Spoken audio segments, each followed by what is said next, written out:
Les dirigeants adventistes amplifient l'évangélisation numérique pour accélérer la mission de partager le message de Jésus dans le monde entier. Unis dans un but commun, ADRA et les aventuriers établissent un record mondial lors du Camporé international aux États-Unis. L'Université Andrews célèbre 150 ans d'un puissant héritage de foi et de mission. Un élan de foi en Jésus-Christ transforme le centre-est de l'Afrique par des centaines de baptêmes.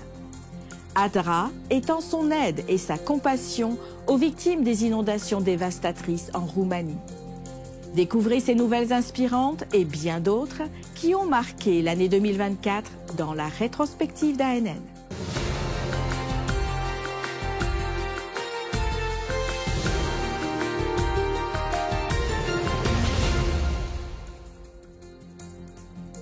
Nous commençons par un moment marquant. Le thème du Concile annuel 2024 de l'Église adventiste, appelé à être fidèle, a souligné l'importance d'une foi inébranlable et une nouvelle concentration sur la mission. Avant l'événement, la conférence LEAD, organisée au siège de la Conférence générale dans le Maryland aux États-Unis, a rassemblé des dirigeants adventistes pour explorer des sujets clés tels que le leadership, l'éducation et le discipulat. Un des moments forts de l'année a été la stratégie de mission numérique qui reflète l'urgence d'intégrer le monde numérique dans la mission de l'Église qui est de répandre l'espoir en Jésus-Christ. Cette année, la conférence LEAD a rassemblé les dirigeants du comité exécutif de la conférence générale ainsi que des représentants adventistes du monde entier. Tenu au siège de la conférence générale, le message clair était d'élargir rapidement et efficacement la mission d'évangélisation grâce à des stratégies numériques. Le président de la conférence générale, le pasteur Ted Wilson, a souligné l'importance d'équilibrer l'utilisation de la technologie avec un suivi personnel, essentiel pour le succès évangélique. Seulement grâce au suivi et au contact personnel que l'on parvient à un témoignage véritablement efficace. Richard Stephenson, trésorier adjoint de la conférence générale, a présenté la stratégie de mission numérique. Il a souligné que tous les projets technologiques et numériques doivent être axés sur la mission d'évangélisation. Cette stratégie a été soigneusement conçue pour garantir que chaque action soit alignée sur le mouvement mondial d'évangélisation JIRE, qui unit les efforts missionnaires de l'Église. Toute technologie et tout projet numérique doivent être axés sur la mission. C'est sans équivoque. Ce n'est pas discutable. Tout ce que nous faisons doit être axé sur « J'irai ». La structure de gouvernance de la stratégie implique des comités responsables de l'innovation, de l'infrastructure et des initiatives. Ces comités veillent à ce que chaque projet numérique soit durable et conforme aux principes de l'Église.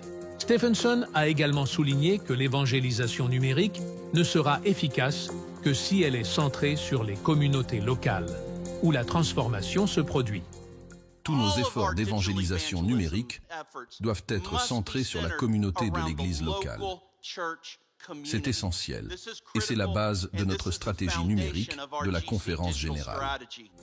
La stratégie de mission numérique comprend 7 objectifs principaux, tels que garantir la durabilité des efforts d'évangélisation numérique et connecter ceux qui s'y intéressent avec des églises locales. Un autre point clé est la pertinence culturelle, adaptant le contenu numérique aux différentes réalités et cultures à travers le monde. La centralisation des ressources favorise également une plus grande efficacité, permettant à l'Église d'utiliser des outils communs pour faciliter la collaboration et faire avancer la mission. Avec ces directives, l'Église renforce sa présence numérique sans perdre de vue la mission qui nous a toujours guidés. Grâce à ces outils, nous continuons à apporter le message d'espoir en Jésus-Christ au monde. Maintenant, nous allons revivre un moment inoubliable de cette année 2024 qui a rassemblé ADRA, l'ONG adventiste et des centaines d'explorateurs dans un effort collectif pour battre un record du monde et réaliser un exploit historique lors du Camporé international des explorateurs aux États-Unis. plus de 250 jeunes ont travaillé ensemble pour remplir 6200 sacs à dos avec des fournitures scolaires, établissant un nouveau record du monde Guinness lors du Camporé international des explorateurs à Gillette, dans le Wyoming. Dans un environnement joyeux et collaboratif, les sacs à dos, fournis par ADRA, ont été remplis de crayons, de marqueurs, de stylos, de bloc-notes et d'autres matériaux scolaires essentiels en moins de 5 minutes.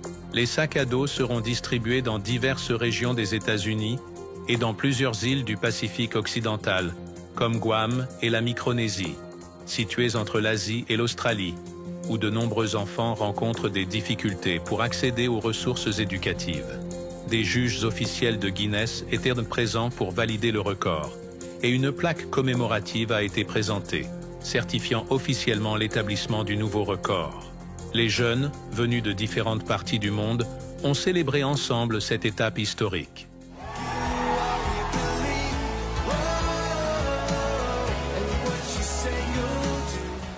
Le moment compétitif a marqué l'accomplissement d'un nouveau record et a offert une occasion aux jeunes et aux communautés de s'unir pour une noble cause, promouvant l'esprit de service et de solidarité. Ce projet met en lumière l'engagement d'ADRA à soutenir l'éducation et à transformer des vies, en particulier dans les zones défavorisées. Pour ADRA, investir dans l'éducation, c'est investir dans l'avenir de l'humanité, en veillant à ce que tous les enfants aient accès à des fournitures scolaires de qualité, peu importe où ils vivent. Ce record n'est pas seulement une entrée dans les annales, mais un symbole de l'impact que la collaboration et la solidarité d'ADRA, des explorateurs et de l'éducation adventiste peuvent avoir sur le monde. L'Église adventiste du 7e jour, dans la région de l'océan Indien, continue de prospérer grâce à l'implication totale du membre. Cette initiative mondiale mobilise chaque membre, église et entité administrative à être activement engagés. Des milliers d'adventistes ont embrassé cette mission. Dirigée par la première dame du pays, l'Église a décidé de tendre la main en distribuant le livre missionnaire de l'année, des colis alimentaires et des vêtements aux personnes dans le besoin. ITM, où nous parlons davantage de la méthode de Jésus et de la façon dont il a répondu aux besoins des individus. Des milliers sont passés par les eaux du baptême grâce à cette manière innovante d'évangéliser. En raison de la participation à l'implication totale des membres, l'Union s'est réorganisée, entraînant la création de 4 nouvelles fédérations, soit un total de 8 fédérations, un signe que l'Église est en croissance sur cette île de l'océan Indien.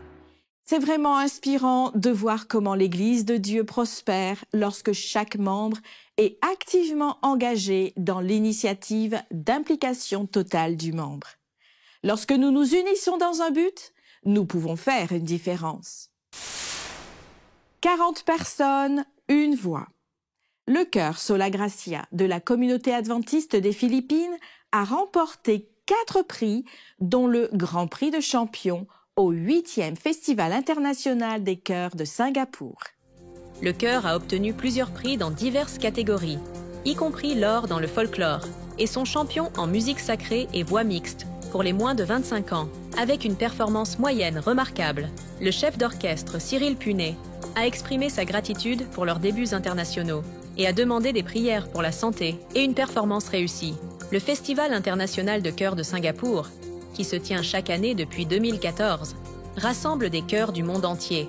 Cette année, plus de 70 chœurs ont concouru, dont 7 ont atteint le Grand Prix Round, où le chœur Sola Gracia a fini champion. Ils ont montré leurs compétences vocales avancées, avec des performances de Petrus et Pam Yugun. Fondé en 2019, le chœur Sola Gracia de Silang, Cavite, aux Philippines, comprend des membres allant des lycéens aux jeunes professionnels.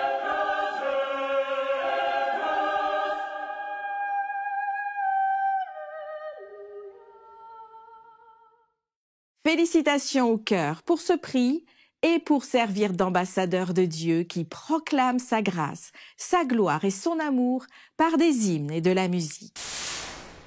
L'Université Andrews fête ses 150 ans. La communauté académique adventiste célèbre cette institution qui, de ses débuts modestes à Battle Creek à son expansion mondiale, a formé des dirigeants et des missionnaires engagé à transformer le monde avec l'évangile de Jésus. Il y a plus de 150 ans, l'université Andrews a été fondée sur la foi. Et aujourd'hui, nous avançons dans la mission.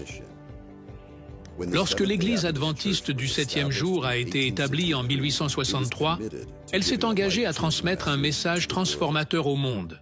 Par la foi, les dirigeants ont fondé leur première institution d'enseignement supérieur, Battle Creek College, en 1874, pour éduquer les générations futures à poursuivre la mission de partager l'espoir et la guérison.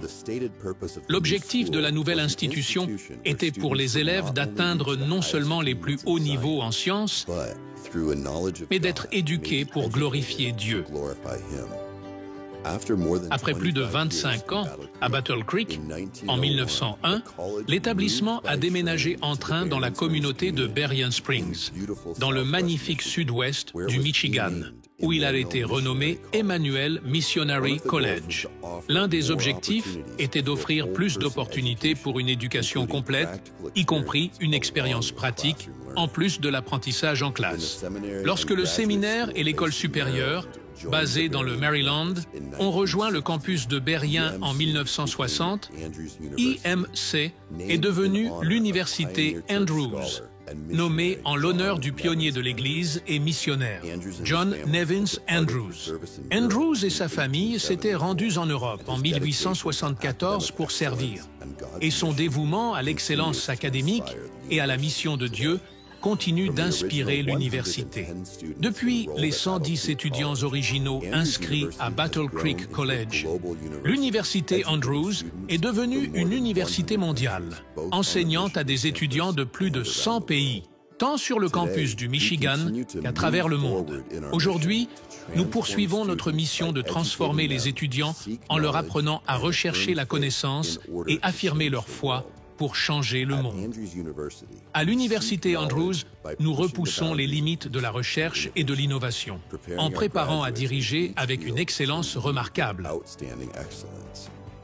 Nos étudiants apprennent à être des penseurs prudents et à résoudre des problèmes de façon innovante, en s'engageant dans des cours interactifs qui s'étendent de la salle de classe à des visites et des stages sur le terrain. Notre faculté implique les étudiants dans des recherches de pointe qui aident à mieux comprendre l'univers et entraînent des découvertes passionnantes qui font une réelle différence dans la vie.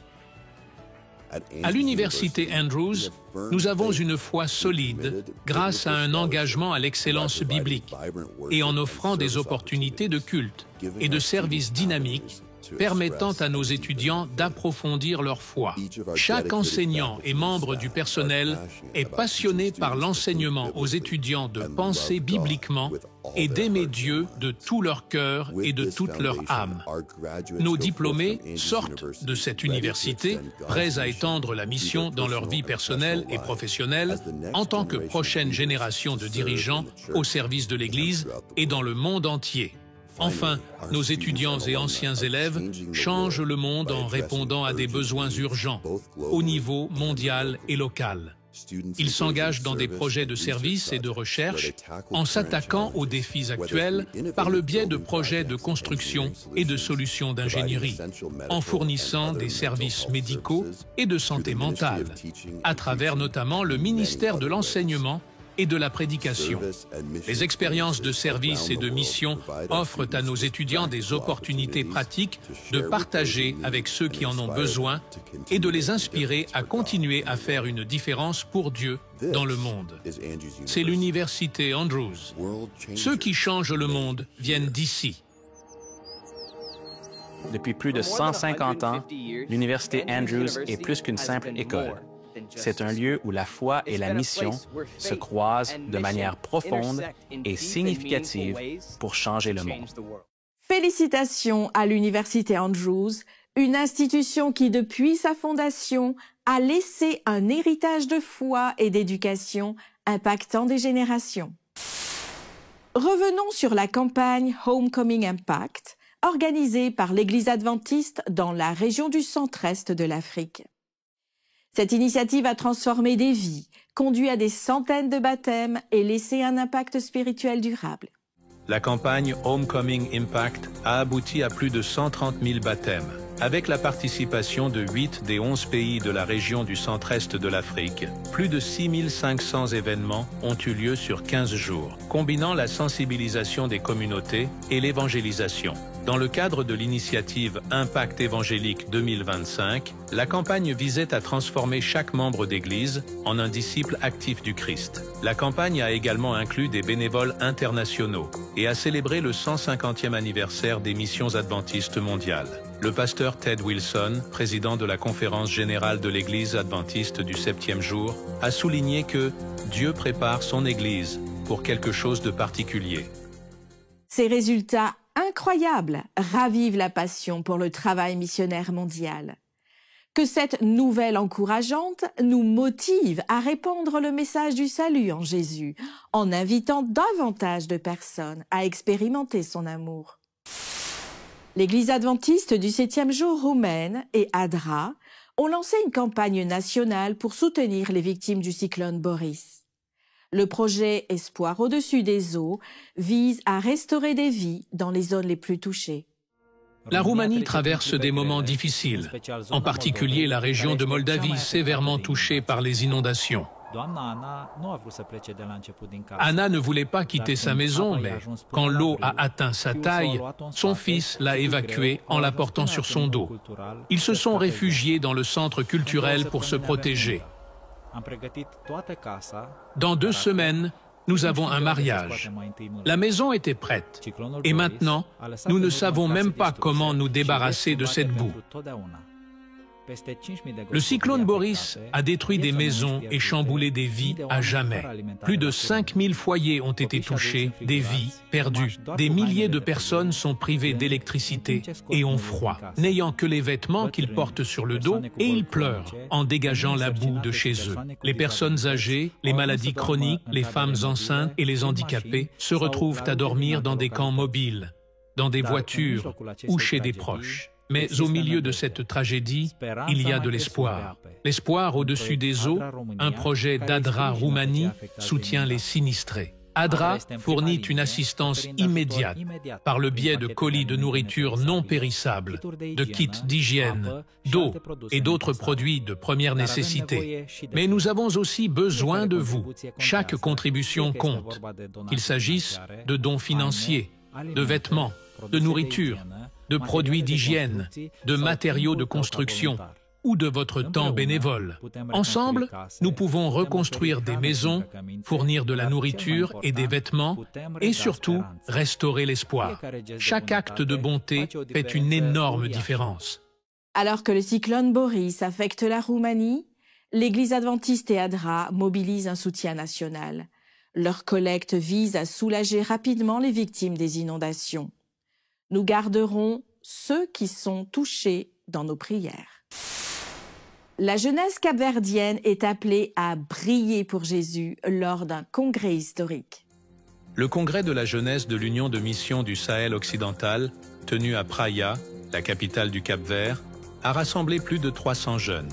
Le pasteur Paco Mogwan, directeur associé de la jeunesse de la Conférence générale des adventistes du 7e jour, a délivré un puissant appel, encourageant les jeunes à briller pour Jésus et à devenir des agents d'inspiration et de transformation à travers toutes les îles et communautés le long de la côte ouest africaine. L'événement a été marqué par la présence de dirigeants d'églises et de responsables gouvernementaux, y compris le ministre adjoint de la Jeunesse et des Sports, Carlos Docanto Monteiro, qui a souligné le partenariat entre l'Église adventiste du 7e jour et le gouvernement pour faire face aux défis auxquels les jeunes sont confrontés, en se concentrant sur des principes de foi et de service. 85 dirigeants de la jeunesse ont été reconnus et 25 personnes ont été baptisées lors du congrès. Revigorés dans leur foi, les jeunes sont retournés dans leur communauté, prêts à répandre la lumière et l'espoir.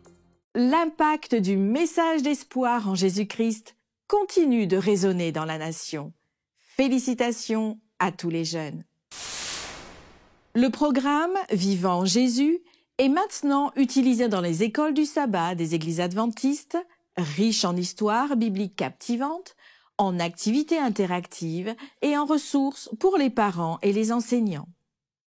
Créé par la Conférence générale en 2024, il renforce la relation des enfants avec Jésus, permettant aux parents et aux dirigeants d'être des exemples vivants de foi.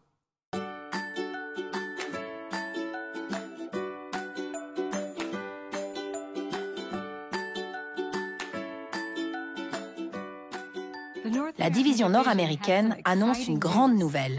Nous avons adopté un nouveau programme de l'école du sabbat des enfants, Vivant en Jésus, créé par le département de l'école du sabbat de la Conférence générale des adventistes du 7e jour. Ce programme est unique dans son approche. Il équipe et responsabilise des parents, des soignants, des enseignants pour guider les enfants vers une relation dynamique avec Jésus. De plus, un aspect essentiel est l'exemple donné par les enseignants, les responsables et les parents de Vivant en Jésus, qui font preuve d'une passion et d'un amour pour Jésus si joyeux qu'il se propage d'un enfant à l'autre. Peux-tu imaginer une forme d'évangélisation plus solide que celle d'un enfant à un autre?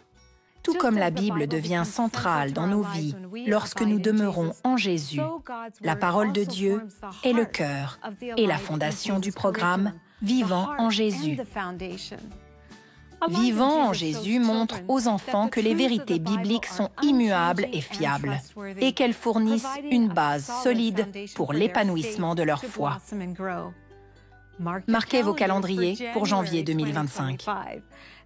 Le nouveau programme Mes petits pas pour les enfants de la naissance à 12 mois sera lancé en Amérique du Nord dans les églises adventistes. Et le nouveau programme Berceau pour les enfants de 1 à 3 ans démarrera en même temps. Les deux tranches d'âge sont axées sur le modèle de la louange familiale et la joie de connaître, d'aimer et de servir Jésus et d'inspirer les enfants à Yaklartirouia, Jésus.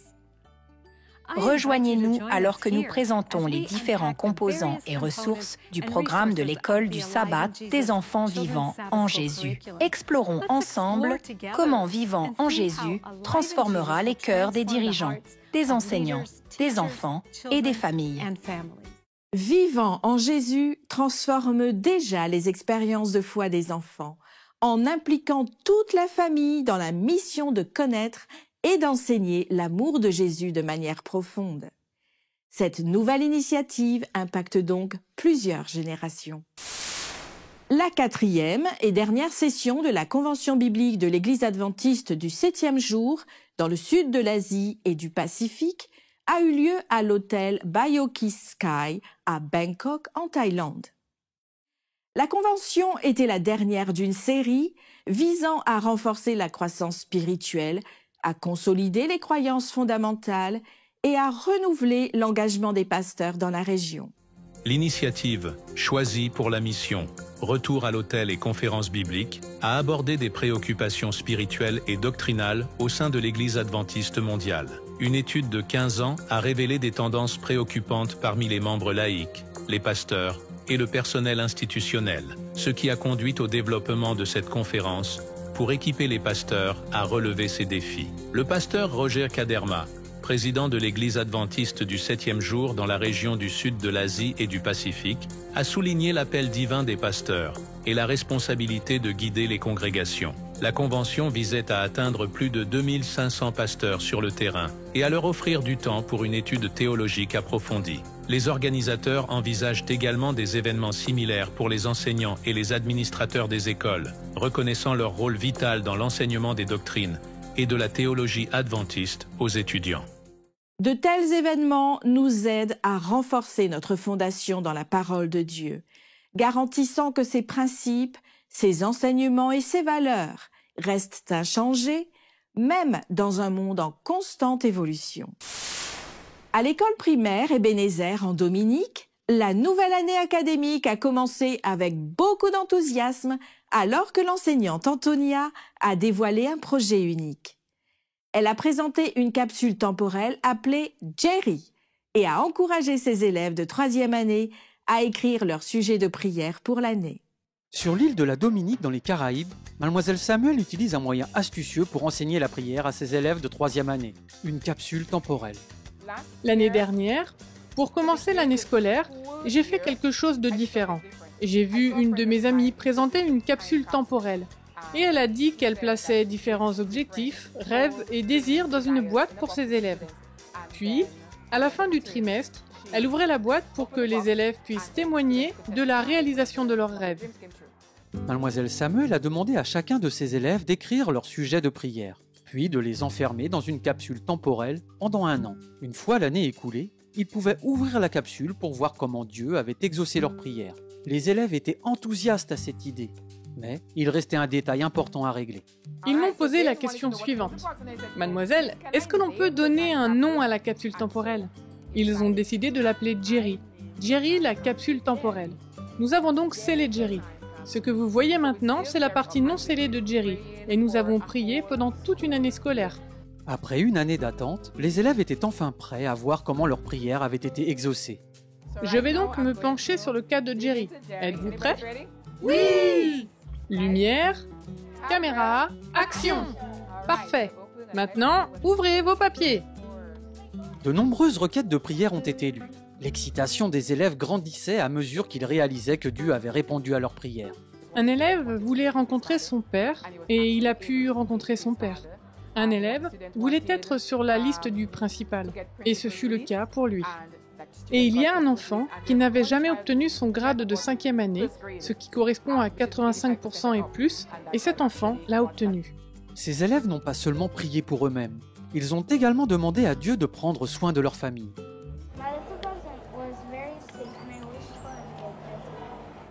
Votre petite cousine s'est-elle rétablie?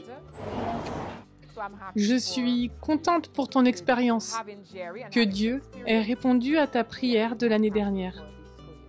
Les élèves de Mademoiselle Samuel n'oublieront jamais que la capsule temporelle de Jerry leur a appris que Dieu répond aux prières. Merci de prier pour les enseignants et les écoles du monde entier qui aident les enfants à comprendre la puissance de Dieu. L'école Ebenezer jouit d'une réputation excellente depuis 1976. L'offrande du 13e sabbat a apporté un soutien crucial dans la construction d'un nouveau bâtiment. Cette aide a répondu aux besoins urgents d'expansion causés par la surpopulation. L'école continue de prospérer alors qu'elle se tourne vers un avenir meilleur. Ainsi s'achève cette rétrospective d'ANN mettant en lumière les actualités de l'Église adventiste du 7e jour. Présente dans plus de 200 pays, la dénomination cherche à être et à agir comme Christ à travers ses membres, ses dirigeants, son siège administratif, ses institutions et ses ministères de soutien. Vous pouvez accéder à d'autres bonnes nouvelles en rejoignant les chaînes officielles de l'Église adventiste sur YouTube, Instagram et Facebook, et aussi sur le site web d'ANN, adventiste.news. Partagez votre parcours de foi et soumettez vos sujets de prière. Nous prions pour vous. Et avant de vous dire au revoir, je vous laisse avec les mots inspirants du psaume 31 au verset 24. Fortifiez-vous et que votre cœur s'affermisse, vous tous qui espérez en l'Éternel. Étudiez la Bible quotidiennement pour découvrir d'autres merveilleuses promesses d'espoir. Je vous dis à la semaine prochaine pour une nouvelle édition d'ANN. Prenez soin de vous et que Dieu vous bénisse.